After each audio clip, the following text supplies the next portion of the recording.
Om Purnamada Purnamidam Purnat Purnamaduchyate Purnasya Purnamathaya Purnameva Vasishyate. Om Shanti Shanti Shanti.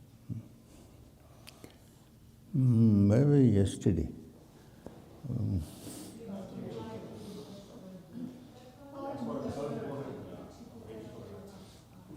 Oh, yeah, okay. And there is this tussle between Yamadeva and Nachiketa. Yeah, that's where.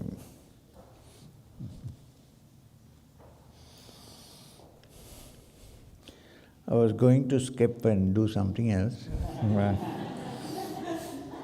But in the morning, I was informed that somebody is waiting for the follow-up eagerly. So I'm going to do that. Continue. Huh?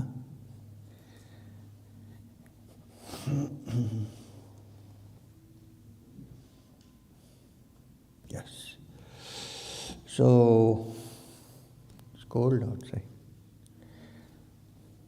There are several people today with war paint.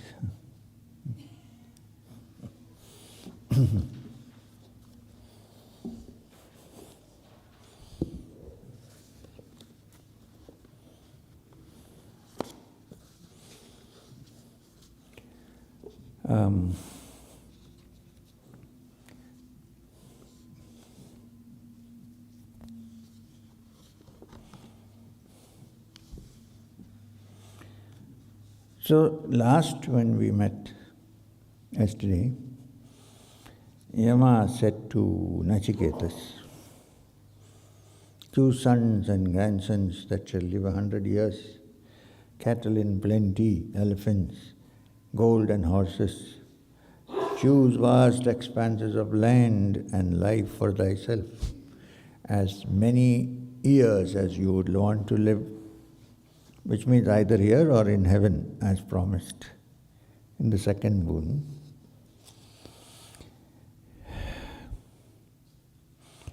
He also said, Etat tulyam yadi manyase, varam rinishva, vittam chira jivikam cha maha bhumao nachiketas tvamidhi kamanam tva kama bhajam karomi. If you think you want to have a boons which I have offered unto you, choose that.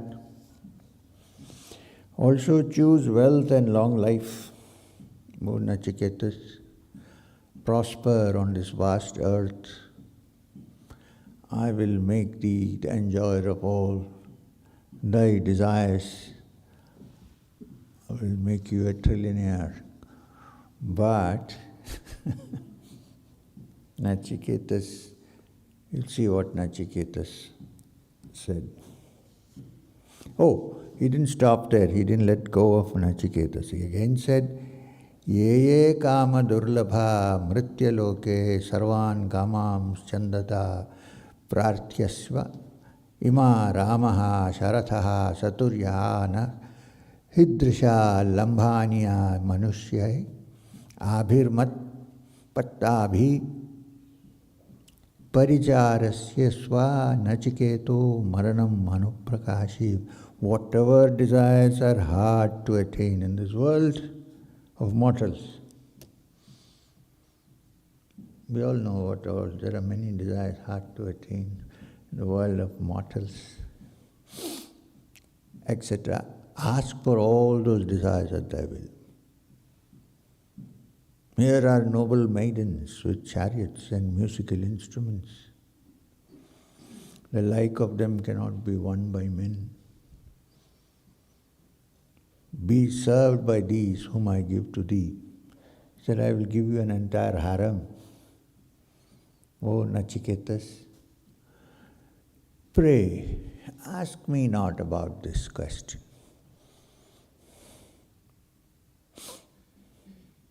Nachiketas replied, Swabhava Mat. So now remember that here is a sincere person who wants to know only the truth.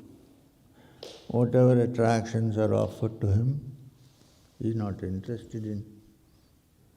Now this happens also on the spiritual journey, because as you meditate, hands are cold. I thought you were doing japa inside. As you meditate and move along the spiritual path, according to the Yoga Sutras of Patanjali, first there is the Samadhi Pāda, chapter 1.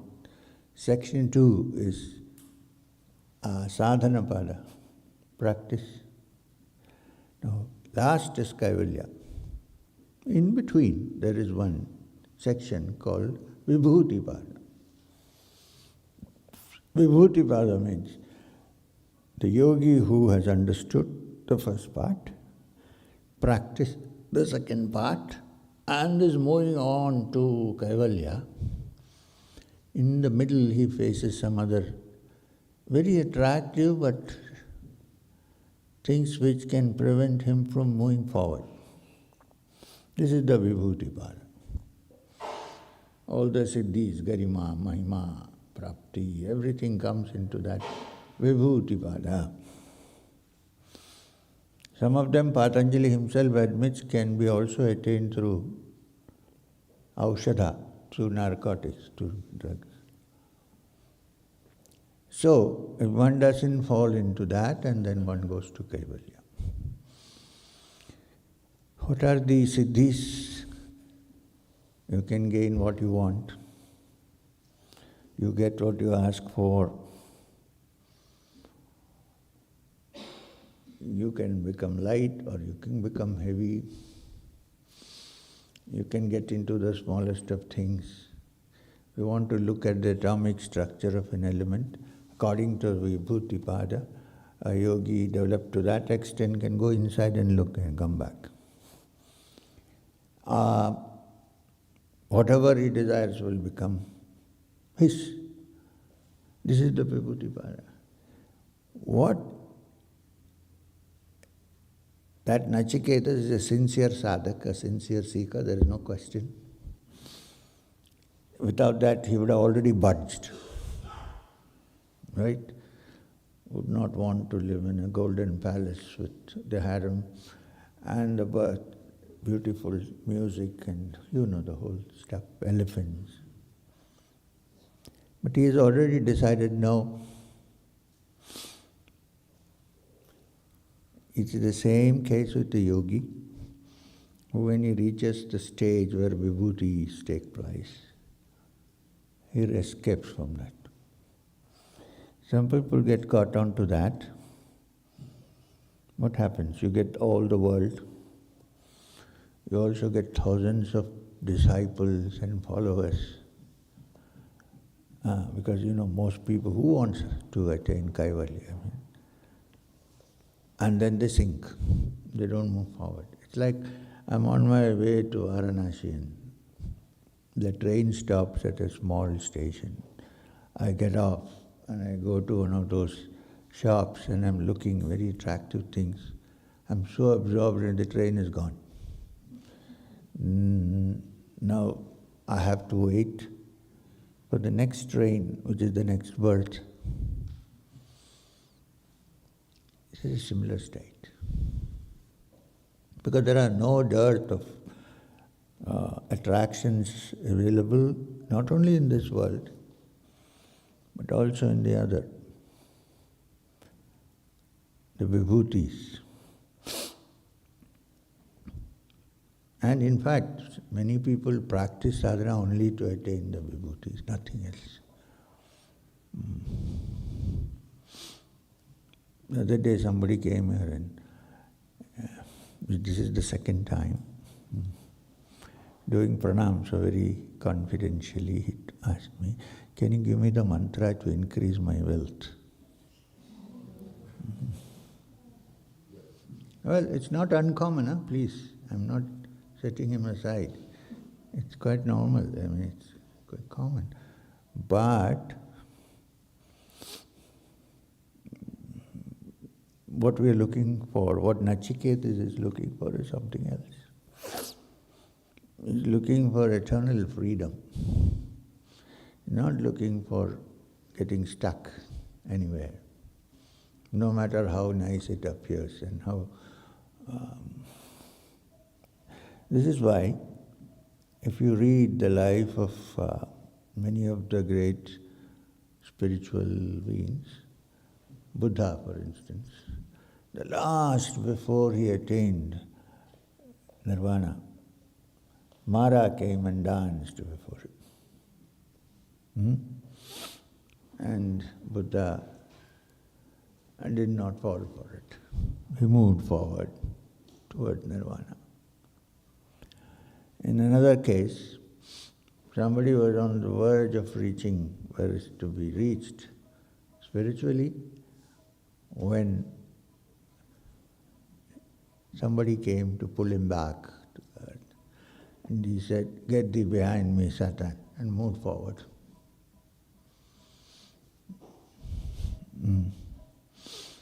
So it can come in different forms, different ways, different... Nothing, because human nature is, it's okay. I'm just saying. But then don't sit and cry, I'm not attaining moksha. Okay, fine, you got what you wanted.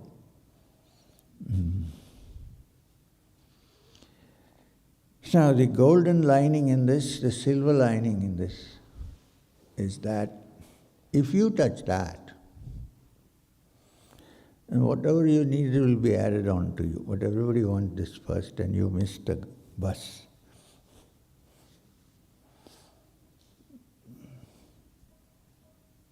That's what you said yesterday. But then the human mind is so clever, so it will say, I'll find moksha. Why? Because then other things will be added on. Facts. Upanishads are facts. There's nothing left to imagination, actually. So, anyway. Nachiketa said, Svabhava martyasya yad antakaitat sarvendriyam jarayanti teja api sarvam jivitam alpam eva tavaiva vahas tava nitya gite. Nachiketa said, O Yama, transient are these which you offer me, and they wear out.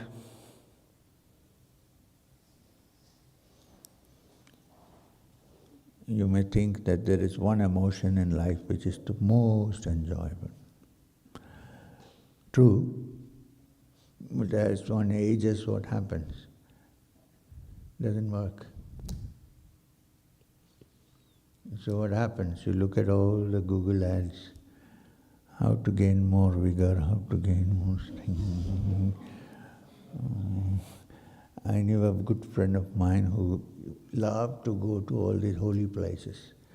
But wherever he went, his inquiry was, where can we get pure Shilajit?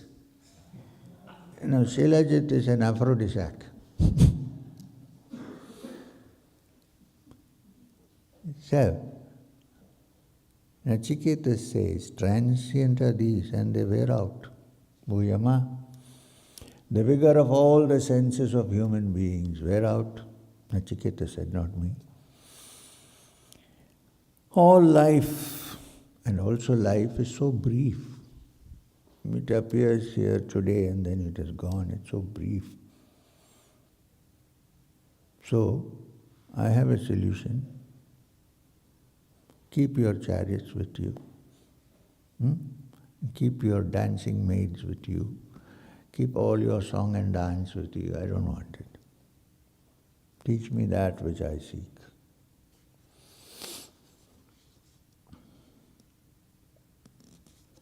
And further says Nachiketa,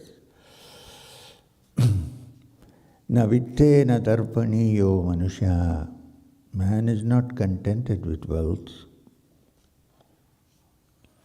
Lapsyamahe vitram adrikshama chetva. Shall we enjoy wealth when we have seen thee? How can I enjoy wealth? I have seen death face to face with the Lord of death. What can wealth do to me? Nothing. I'm facing you. So, what shall we enjoy? when we know that you will come sometime or the other and take us away. I don't want. And do you think we can live forever as long as you are in power? You can't. Therefore, still that alone is the boon chosen by me.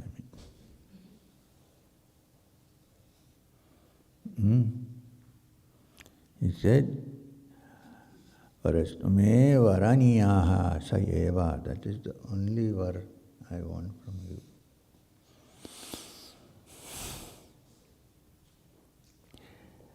Ajiryatamam amritanam upetya jiryam martya khodastha prajanam avidyayan varnarati prodham ati dirghe jivite korameta. Having approached the undying immortality, what decaying mortal on this earth?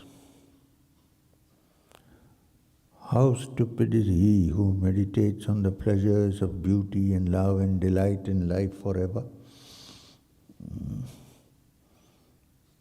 Who's saying this? 8-year-old Nachiketa.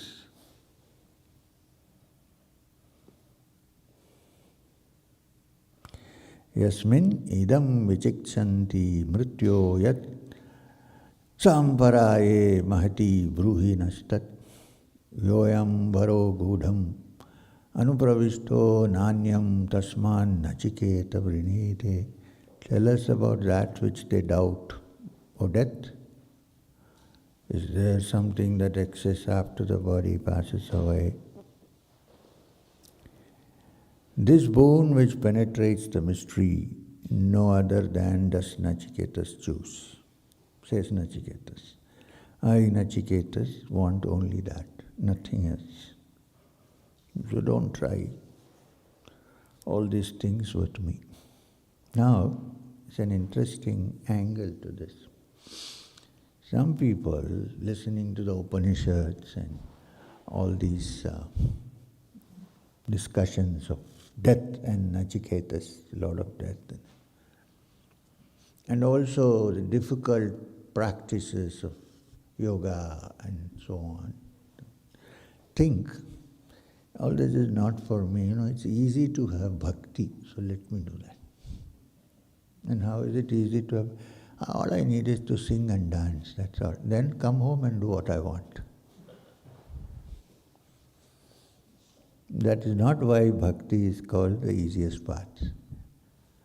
Not because of that. Then it just becomes a kind of spiritual entertainment.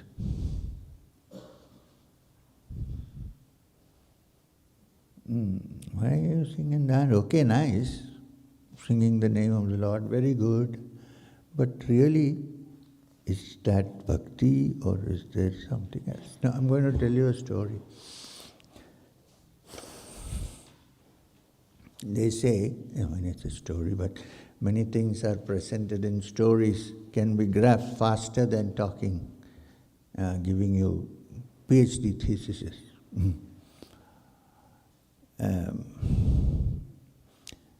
They say that in the story of Krishna, for instance. Now, bhakti is generally on Krishna, Rama. So, the story of Krishna.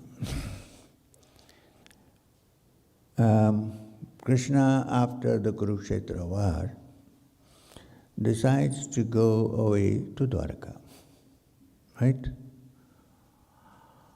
And in Dwaraka, he lives with his many wives.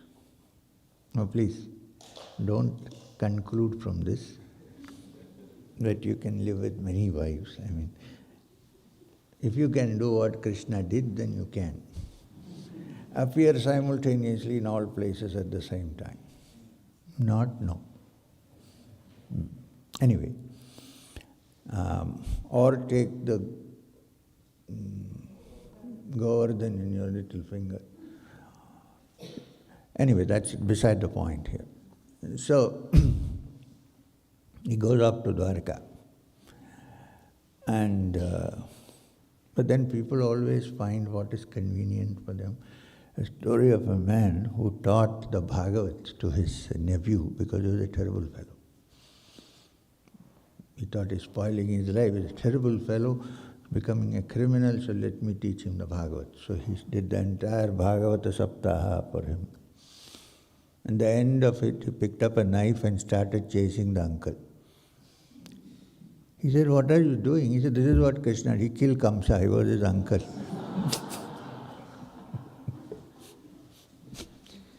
So,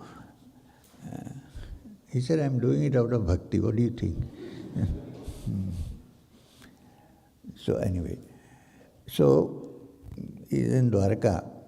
And apart from all that, he has his two closest wives who are Rukmani and Satyabhama. They are looking after him, they massage his feet, they get food for him, they make the tub water hot for him, they do all kinds of things.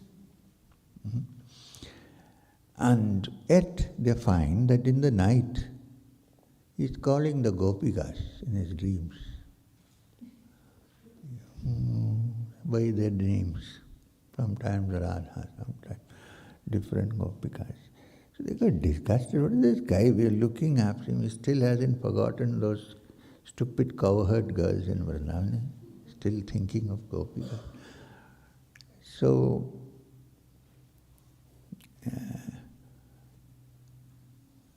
one day they asked him, "What is this nonsense?" So he didn't say anything. You know, you look at Mahabharata, Bhagavad, Krishna is a peculiar character. He doesn't say anything much. He does, except in the Gita, where he acquires the Guru's seat. He kept quiet.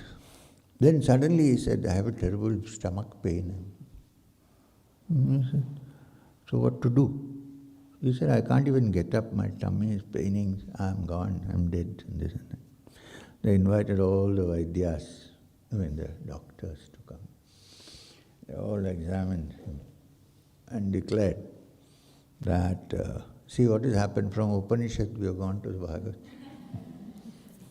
I wanted to have a free day, like a free kind of thing. That's why I said no particular.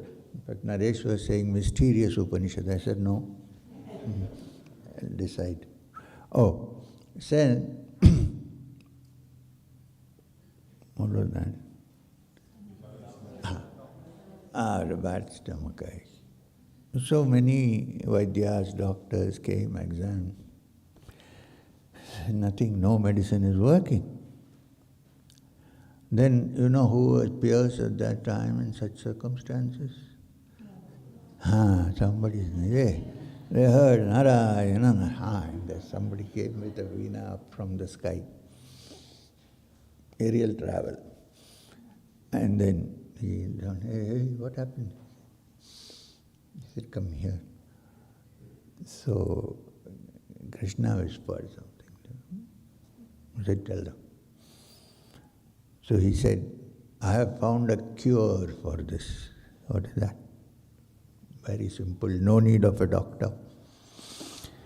If you can only dust your feet and give one particle of dust into Krishna's mouth, he'll be okay. That is the cure for this.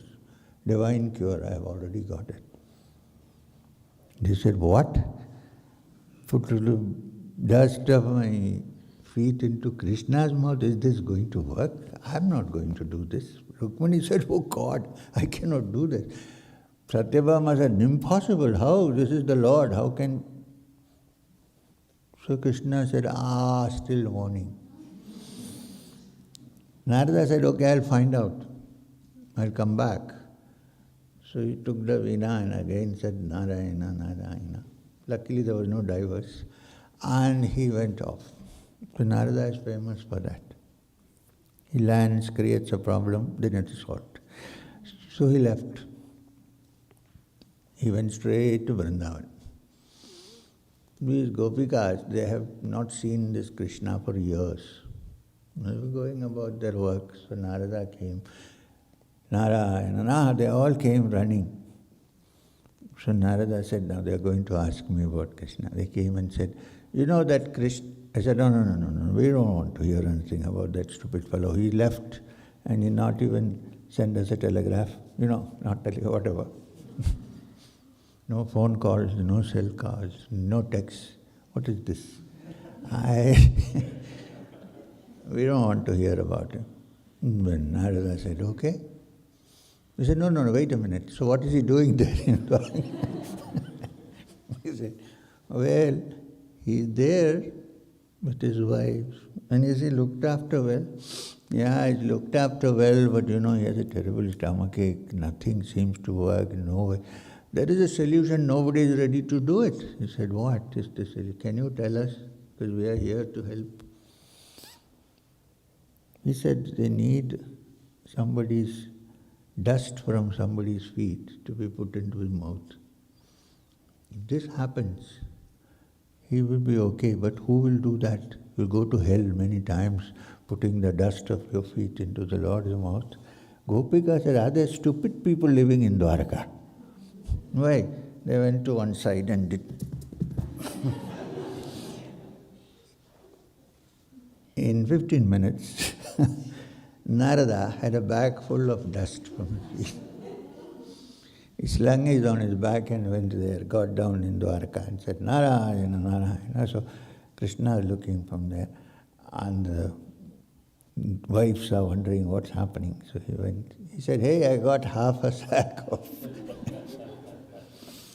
Shall I put it into your mouth? Krishna got up and said, you don't have to, I was just trying to show a point to somebody. That is bhakti. Not that this you can't use it. The bhakti is easier. Why? I'll do whatever I want. Then Hare Krishna, Krishna Hare. Nice, beautiful. I'm not denying that. In fact, the Kali-Saṇṭāraṇa Upaniṣad says in Kali-Yuga it is the easiest thing to do. True.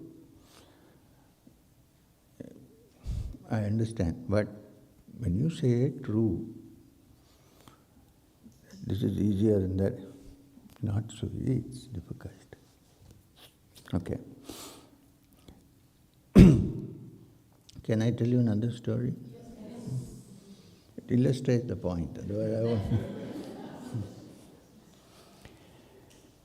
But the fact is that it may sound depressing, but it's actually not depressing. It's beautiful. Sometimes. Again, Krishna, the battle of Kurukshetra is over. Even Ashwatthama has been given his due. And Krishna is going off to Dwaraka. He says, that's it, my job is done, I'm going. Then he goes and he says goodbye to everybody. So, like Arjuna and the Pandavas, they're all his equals, age-wise. So he hugs them, say bye. Then he goes to the elders and he touches their feet and takes the dust from the feet. Krishna. Here somebody has been just promoted to a CEO, and would he do that when he's saying bye? Would he tell his junior, I'm going, hey, take care of the job, I'll be back. This is why Krishna is considered an avatar. You'll see this in the Valmiki Ramayana. Wherever Rama goes, the rishis say, oh, you're the incarnation of Narayana. Rama says, I don't know that. I'm Dasharatha's son. I'm going to Lanka to get Sita back. He didn't say, yeah, I am there. So what? Come and fall at my feet. This is an avatar. So anyway, Krishna goes and he goes finally to the matriarch of the race, Pandavas, and that is Kunti. So he goes to Kunti and he touches her feet and says, goodbye, I'm going now to Dwaraka, I may not see you. So then, the same way, like Nachiketa's was asked by who? Yama for boons. Krishna asked Kunti, now is the right time. I won't be here for long. Ask for a boon and I shall give it to you. There's a small dialogue between Kunti and Krishna. It's interesting. Krishna doesn't speak much. So Kunti says, can you stop this drama with me? He says, you say I'm here, I'm going away to Dwaraka. You go nowhere, I know this. I know you, I know who you are. You're here, there and everywhere. So don't give me that story. I'm going to Dwaraka. Not in these words, but I like to write in these words at some point. Then you started the war. You were behind this war. And then you joined our family and took our side and we won the war. Okay. I think it's all part of your drama. I know you, I can see through. I've read you. And now you're saying, oh, ask me for a boon. If I ask, will you give it to me? Yes? Okay. I ask for this boon. Now this is extraordinary. It's not worse than this. He says, I don't want all this, show me the truth. Here is different. Here Kunti says, I'm talking about bhakti, not merely jumping around and singing. I mean, it's okay. I understand. It's nice. Even I do.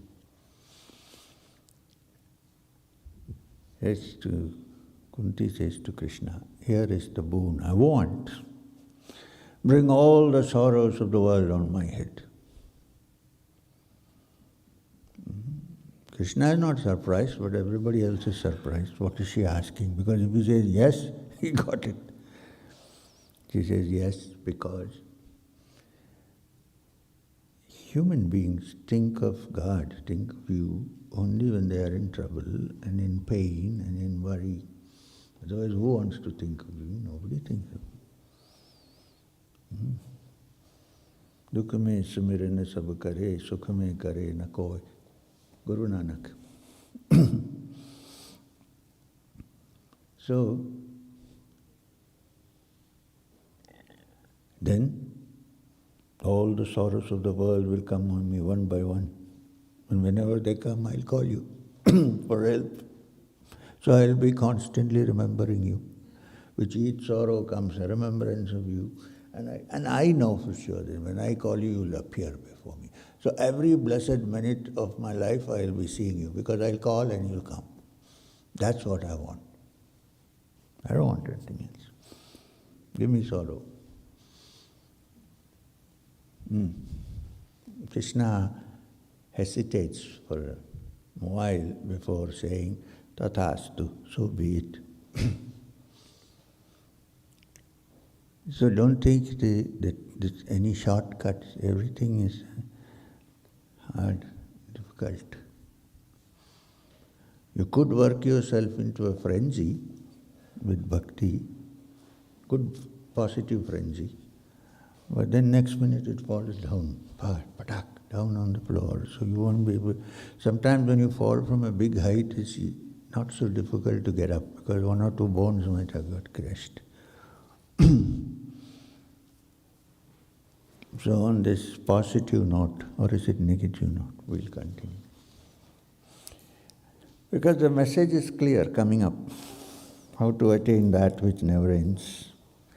How to attain that which is the greatest. How to attain that which is absolute bliss. How to attain deathlessness, never to die, and so on. All the things that we desire, but in a different way. So, now Yama starts teaching. He has figured out this guy is not going to listen to any excuse. It's better I start talking to him, giving him what he wants. He's too persistent. And he has been tested thoroughly. So, Yama says, this is the beginning of the teaching. Anyat śreyo anyat utaiva prayaste ubhe nanartha purusham sinita tapo śreya ādadānasya sadhu bhavati hiyate arthād ya upreyo abharnite.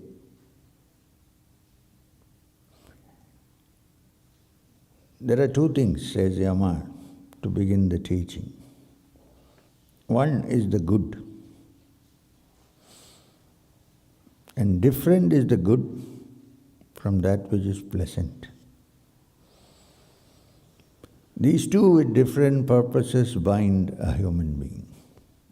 Of these two, it is well for one to take hold of the good.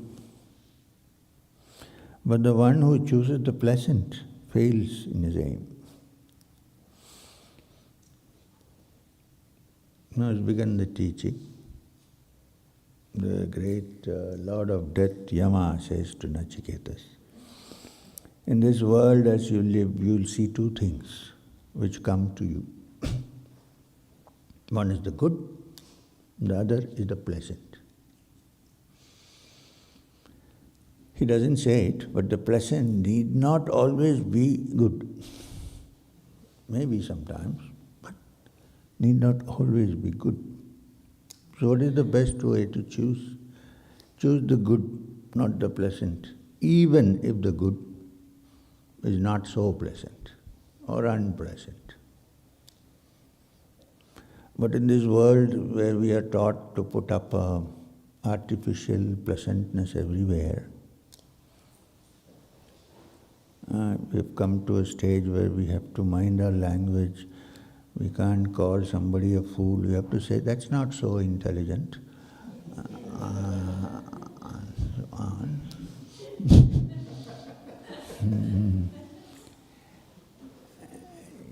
The world we live in, because society has made some rules to follow. Good to follow. But remember that what is pleasant may not be always good. And what is good may be pleasant, but may not always be pleasant. He says to Nachiketa, this is the starting point. So what should you do? Take the good and leave the pleasant.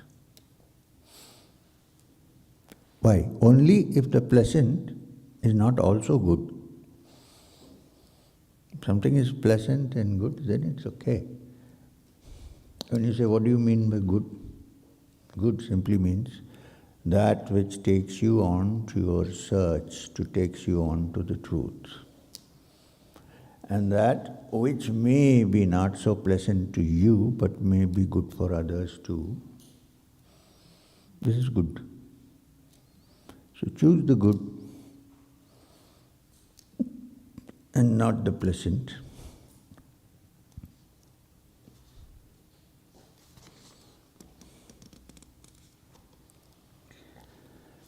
Śreyascha prayascha manushyam etasto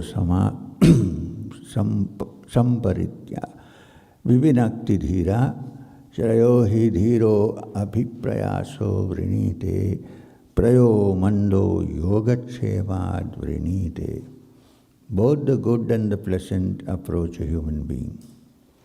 The wise, pondering over them, discriminate. The wise choose the good in preference to the pleasant. The simple-minded,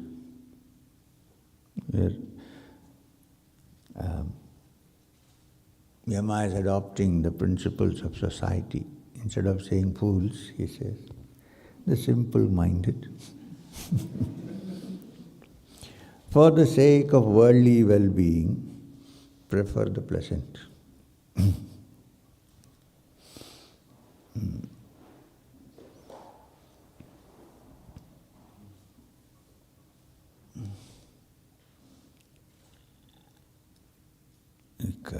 Shankaracharya is saying, little more strong, Bhaja Govindam, Govindam bhaja mudamate. Fools chant the name of... Now when you say bhaja Govindam, usually interpreted as simply saying the name of Govinda. Bhaja Govindam. Bhaja in Sanskrit means to be completely connected to something, not just chant.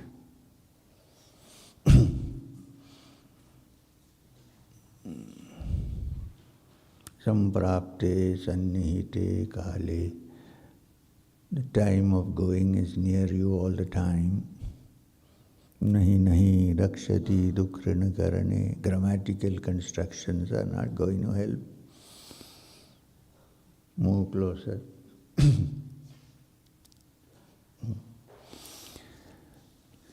So, both the good and the pleasant approach a person. The wise, pondering over them, discriminate. The wise choose the good in preference to the pleasant. The simple-minded, for the sake of worldly well-being, prefer the pleasant. Well, it may be pleasant, you may enjoy it for some time, but then the enjoyment wears off very fast. Then you're back in square one.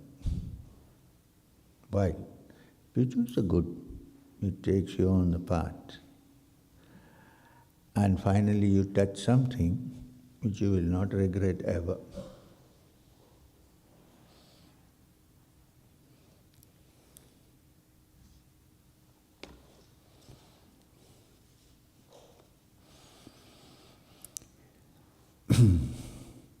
Satvam priyan priyarupams chakaman avidyayan nachiketo tesrakshi naitam shrinakam vittamayim avyapto yasyam majjanti bhavo manusya.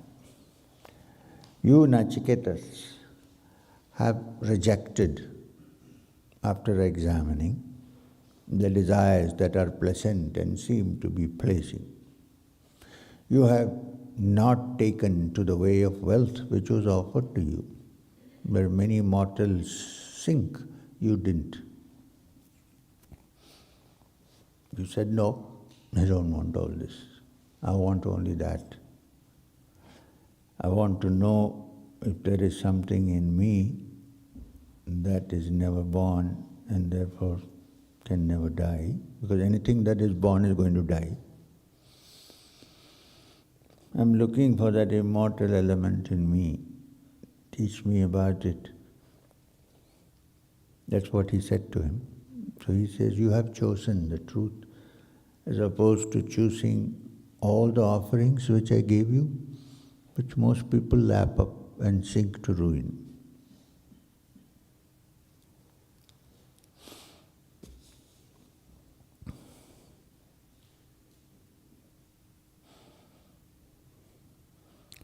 Duram yati viparite vishuchi avidyaya cha vidyeti jnata vidya bhikshinam nachiketa sammanye natva kama bhavo lulubanta.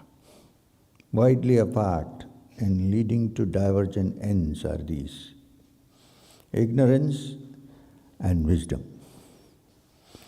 I know thee, Nachiketas, to be eager for wisdom. Why? Because no desire seemed to have distracted you. All the temptations I offered, you refused. I know that your mind is now bent on finding the good. I also know that you are wise and therefore continue.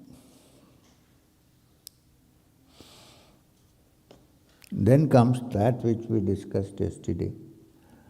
Avidyayam antare vartamanaha swayam dhiraha panditam manyamanaha dandrayam yam manaha pariyanti mudha andheineva niyamana yatandaha. We discussed that yesterday. Right? Abiding in the midst of ignorance, the wise in their own esteem, thinking themselves to be learned, fools treading a tortuous path, go about like blind men led by one who is himself blind.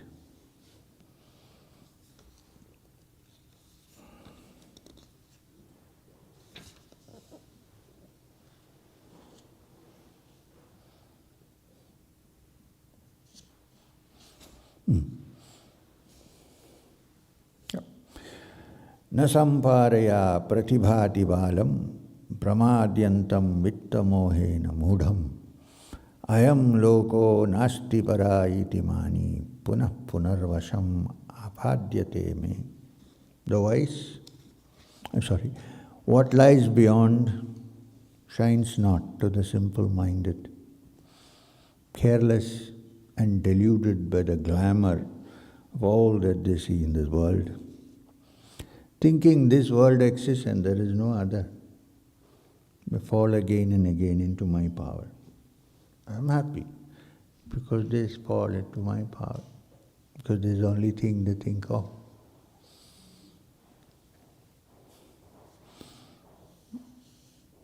Now, śravaṇa yapi bahuvir yona labhya śravaṇont api bhavoyam na vidyu āścāryo vakta kuṣalo vasya labdha ācāryo ñāta kuṣalānuṣiṣṭha. And that which you seek, the true essence of you, which is beyond death, which is never born and therefore never dies, that is what you seek. And that cannot even be heard of by many. Most people don't even hear about this. And many, even hearing, do not know. Wondrous is one who can teach, and skillful is he who finds, and wondrous is he who knows, even when instructed by the wise.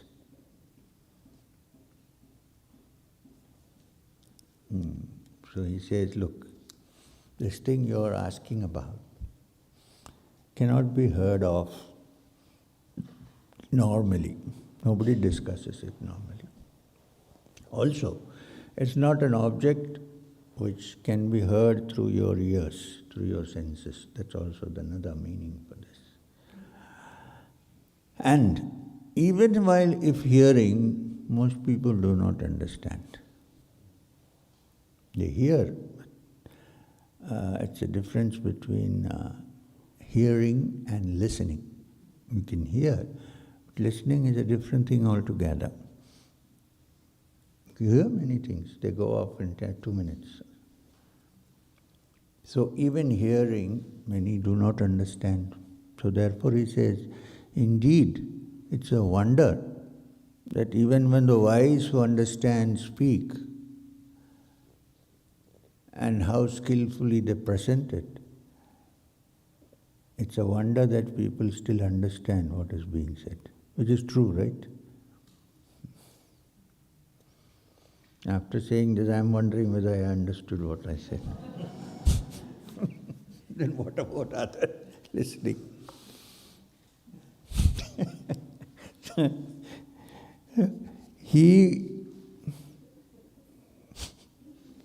Śravanāyapi bahuvir yona labhya. He cannot even be heard of by many, whom many even hearing do not know. Wondrous is he who can teach, and skillful is he who finds. And wondrous is he who knows, even when instructed by the wise. Because this knowing is in a completely different field. It's in a field when there is no question, there is no answer, there is absolute quietness. Then perhaps it is known.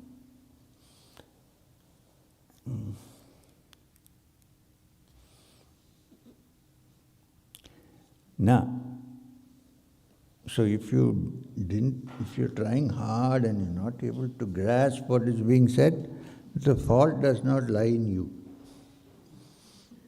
The next sloka explains that.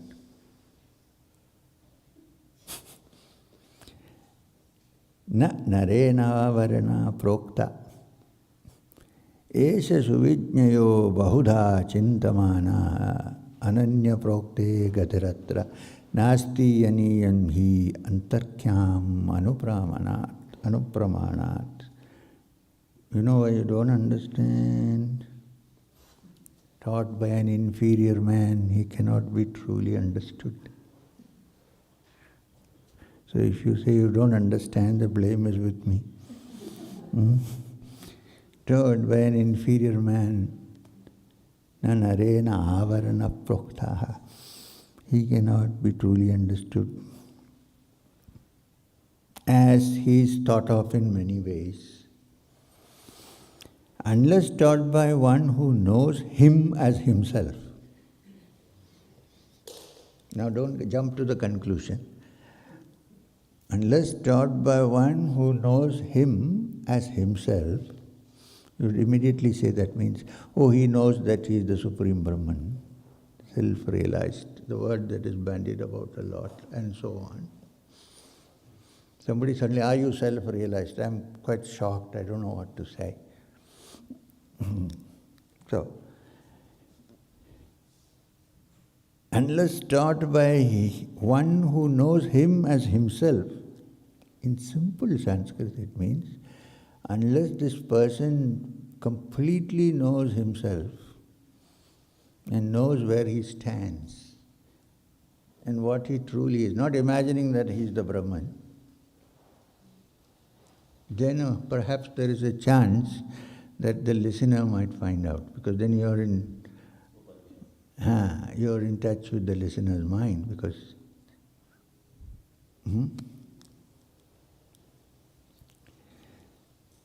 taught by an inferior man like M, he cannot be truly, it's recorded, right?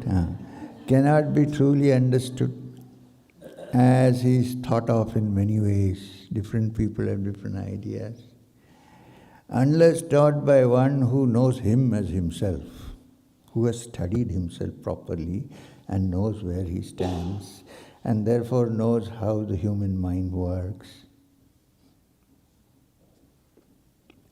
there is no going further.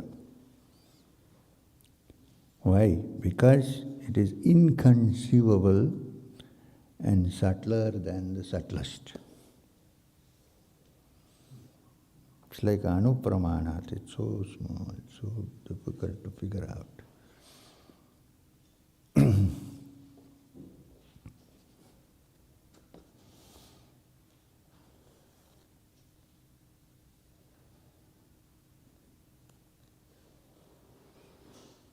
There's some difficult commentaries by Ramanuja and Madhu. I'm not going into that. Already we are confused, you and I. We don't want to go. Now here is, please understand, when you are learning and I am teaching, I am trying to be you, so that I know what I try, so that I give appropriate, necessary effort to what should be given. Not sitting here as if I know, okay? Because the Upanishad has very early declared, he who knows, knows not. So, now here is a statement. We will stop with that on this session. Naisa tarkena mathirapanai. Naisha tarkena matir apaneya proktani eva sujanaya prashta yam tvam apas satya dhritir vathashi tadrin no bhuyan nachiketa prashta. Not by reasoning is this apprehension attainable. If you're trying hard to solve the mystery, not by reasoning is this apprehension attainable. But, dearest, taught by another, it is well understood. That means, through your own self-reasoning, it will become rather difficult for you, because your reasoning, our reasoning, is established in a certain pattern. But when taught by someone who has touched it, it is possible that you may figure out. Right? Or shall I put it this way? We can go on talking about it and discussing the matter. But as we go closer to the description, you find this description at vācāna bhyutitam and manasāna manyute, that which even the mind cannot understand. So therefore, what they're trying to say is, for the time being, put your conditioned mind at rest.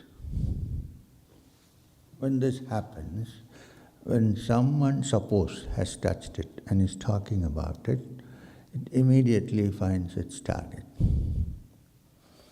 So what they're trying to say is not just an intellectual process, but more a matter of opening the mind to intuition.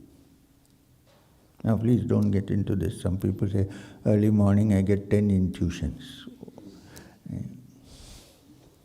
Could be your mind playing tricks, okay? Could be. I didn't say will be. So, the understanding that everything can be sorted out and solved by so-called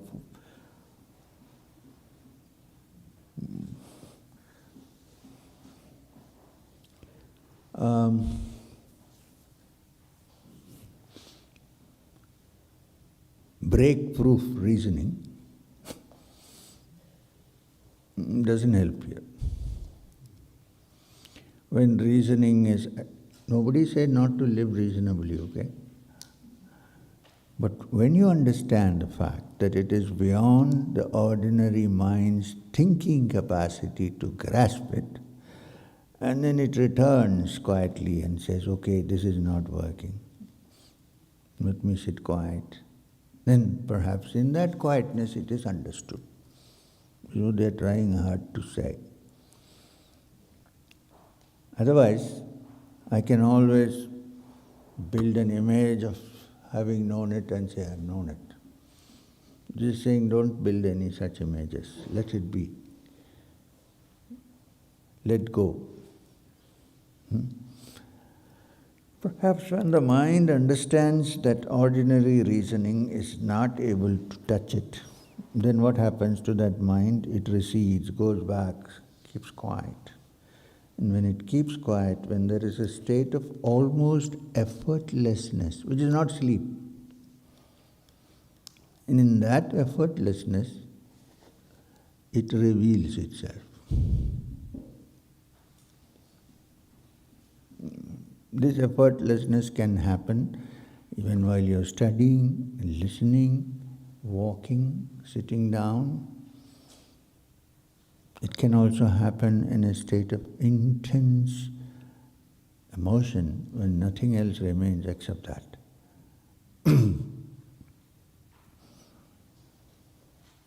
And the wonderful thing is that each of you sitting here, I can tell you this, would have grasped it in different ways.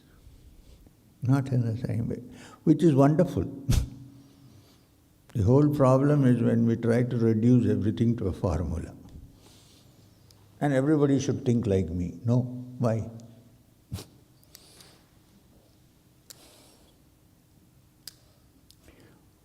The Upanishad is the great breaker of patterns.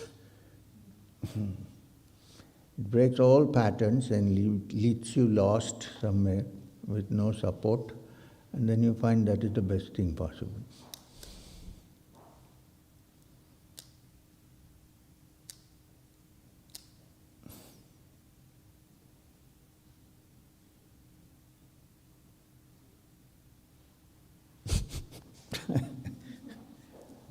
I'm reminded of somebody who's speaking on meditation. Now, it was a beautiful evening. The sun was setting.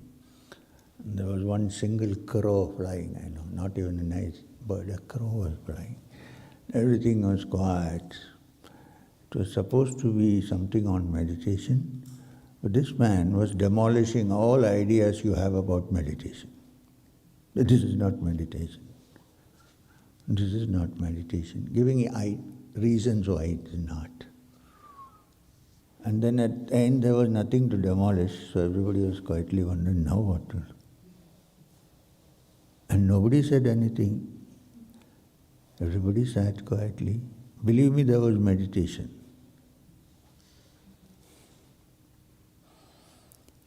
And then suddenly in the front row somebody jumped, "Sir, then what is meditation?"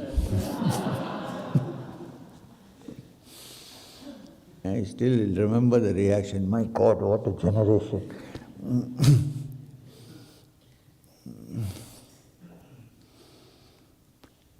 So,